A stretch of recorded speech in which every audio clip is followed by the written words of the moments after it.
नमस्कार। देवरिया की आवाज रेडियो केसरी से प्रस्तुत है स्थानीय हालचाल। पहले मुख्य हालचाल। 4 लोगों को पुलिस ने शांति भंग करने में किया गिरफ्तार और 5 बाइक लिफ्टरों को भी पुलिस ने पकड़ा। खेतों में लगी आग, मशीन और भूसा बनाने वाली ट्रॉली भी जलकर राख। सहकारी बैंक से भी अब घर तथा वाहन के लिए मिल सकेगा लोन। नवरात्रि के दूसरे दिन लोगों ने की पूजा आराधना और हर्षोल्लास के साथ मनाया गया ईद। स्थानीय हालचाल के इस अंक के साथ मैं निकेत मिश्र। अब हालचाल विस्तार से। पुलिस अधीक्षक विक्रांत वीर के निर्देशानुसार रुद्रपुर थाना की पुलिस ने विभिन्न मामलों में फरार चल रहे 4 अभियुक्तों को गिरफ्तार किया है। बताया जा रहा है कि इन पर शांति भंग के मामले में गिरफ्तार करने के बाद इन्हें चालान कर दिया गया। इन आरोपियों में हीरावन सोनकर, जो रुद्रपुर के रामचक बरैया गांव का निवासी है, दूसरा विद्या प्रसाद, यह भी इसी गांव का रहने वाला है, और शिव बचन, यह रुद्रपुर के लखना घाट का निवासी है, तथा श्याम पांडे, यह भी रुद्रपुर के लखना घाट का ही रहने वाला बताया जा रहा है। चारों को आज पुलिस ने गिरफ्तार करने के बाद न्यायिक हिरासत में भेज दिया है।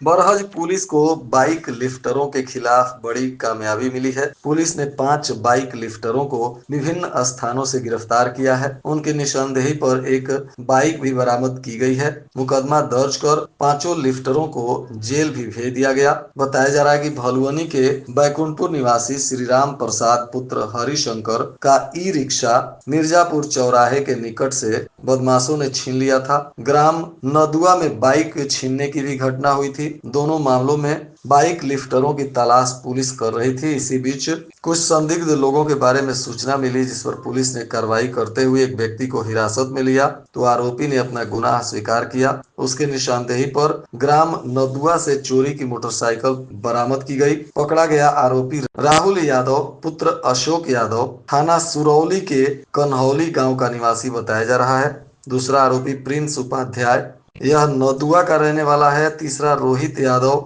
यह बरहज के परसिया चौबे का निवासी है, और चौथा ओमनाथ चौहान, यह नदुआ छापर का रहने वाला बताया जा रहा है। आज चारों पर पुलिस ने मुकदमा दर्ज करने के बाद इन्हें न्यायिक अभिरक्षा में भेज दिया।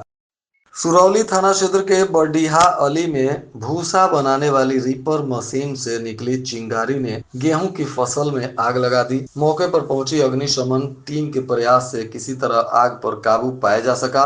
हालांकि इसके पहले गेहूं की फसल जली ही साथ ही भूसा बनाने वाली मशीन के ट्रॉली में भी आग पकड़ लिया और पूरी ट्रॉली भी जलकर राख हो गई। मौके पर पहुंची राजस्व टीम ने नुकसान का ब्यौरा बनाया है और तहसीलदार को सौंप दिया है। गाँव के पूर्व प्रधान जितेंद्र जायसवाल के खेत में भूसा बनाने वाली मशीन भूसा बना रही थी। अचानक मशीन से चिंगारी निकली और गेहूं की फसल में आग पकड़ लिया। आग की लपटें निकलता हुआ देखकर आसपास के लोग भी पहुंचे, आग बुझाने में जुट गए। अग्निशमन की टीम पहुंची। काफी प्रयास के बाद आग पर काबू पाया गया, लेकिन तब तक ट्रॉली भी जलकर खाक हो गई। देवरिया कस्या जिला सहकारी बैंक लिमिटेड की 94वीं वार्षिक सामान्य निकाय की बैठक हुई। बताया जा रहा है कि इसमें अध्यक्ष और पूर्व विधायक रविंद्र प्रताप मल ने अध्यक्षता की। कहा गया कि विगत 8 वर्षों से बैंक वार्षिक लाभ में है। अत्यंत की बात है कि वित्तीय वर्ष 2022-23 में बैंक को उत्कृष्ट कार्य पर प्रशंसा पत्र भी मिला था, जबकि वित्तीय वर्ष 2023-24 में उत्कृष्ट कार्यों पर लखनऊ में बैंक के सभापति और सचिव को मुख्यमंत्री ने भी सम्मानित किया।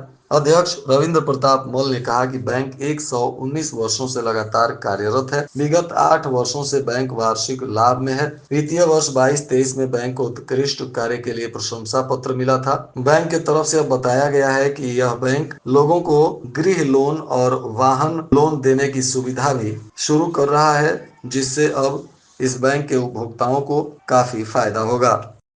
चैत्र नवरात्रि का शुभारंभ हो चुका है। आज दूसरे दिन भी विधि विधान से लोगों ने अपने अपने घरों में माता की पूजा आराधना की। जगह जगह मां भवानी के मंदिरों में भक्तों का काफी भीड़ देखा गया। दूसरे दिन भी श्रद्धालु पूरे भक्ति भाव से माता की आराधना और पूजा करते हुए दिखाई दिए।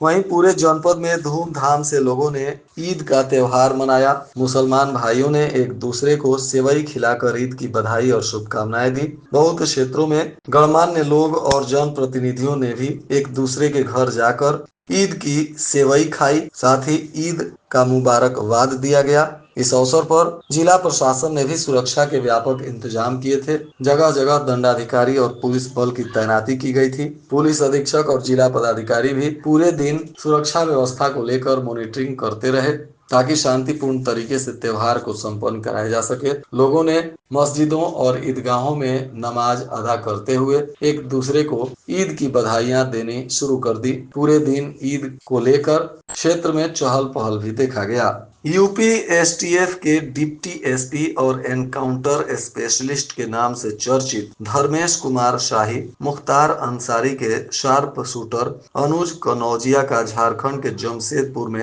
एनकाउंटर करने के बाद एक बार फिर से चर्चा में आ गए हैं। देवरिया जनपद के रहने वाले डीके शाही के नाम से ही माफिया और अपराधी थर थर कांपने लगते हैं। ऐसा उनके काम की वजह से है। वह अब तक 50 से अधिक अपराधियों का एनकाउंटर कर चुके हैं। देवरिया जिले के कारखाना विकास खंड क्षेत्र के नौतन गांव निवासी धर्मेश कुमार शाही ने प्रारंभिक शिक्षा जिले में पूरी की। इलाहाबाद विश्वविद्यालय से एमए और लखनऊ विश्वविद्यालय से एलएलबी की पढ़ाई किए। वर्ष 2001 में उत्तर प्रदेश पुलिस में बतौर सब इंस्पेक्टर उनकी नौकरी की शुरुआत हुई और गोंडा जिले में उनकी पहली तैनाती हुई थी। वहां से वह लखनऊ चले गए और अब तक कई बड़े अपराधियों का एनकाउंटर करने का श्रेय भी उनको मिला है।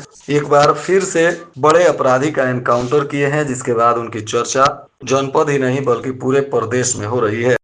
इधर थाना क्षेत्र के परसिया उर्फ चंपापुर के कोटेदार के गोदाम की जांच में खादान गायब मिला। इस मामले में पूर्ति निरीक्षक ने कोटेदार के विरुद्ध गौरी बाजार थाने में केस दर्ज कराया है। मुकदमा दर्ज कर पुलिस मामले की जांच में जुटी है। पूर्ति निरीक्षक प्रतिभा श्रीवास्तव ने पुलिस को बताया है कि चंपापुर के कोटेदार की दुकान कुछ महीने पहले निलंबित कर दी गई। उसके बाद पड़ोसी दुकानदार सिरिसिया पांडे की दुकान में उसे संबद्ध कर दिया गया। साथ ही खादान, ई पास मशीन समेत अन्य सामान संबंधित दुकानदार के यहाँ देने का निर्देश दिया गया। कोटेदार महेश प्रसाद की पत्नी रजली के द्वारा लोगों की मौजूदगी में मशीन और अन्य उपकरण भी उपलब्ध करा दिया गया, लेकिन खादान नहीं दिया गया। जांच किया गया तो पाया गया कि निलंबित कोटेदार के पास 18 क्विंटल गेहूं, 62 क्विंटल चावल और 30 किलोग्राम चीनी होना चाहिए, लेकिन गोदाम में 1 किलोग्राम भी खादान नहीं मिला। इस मामले में अब उनकी तहरीर पर पुलिस मामले की तफ्तीश में जुट गई है।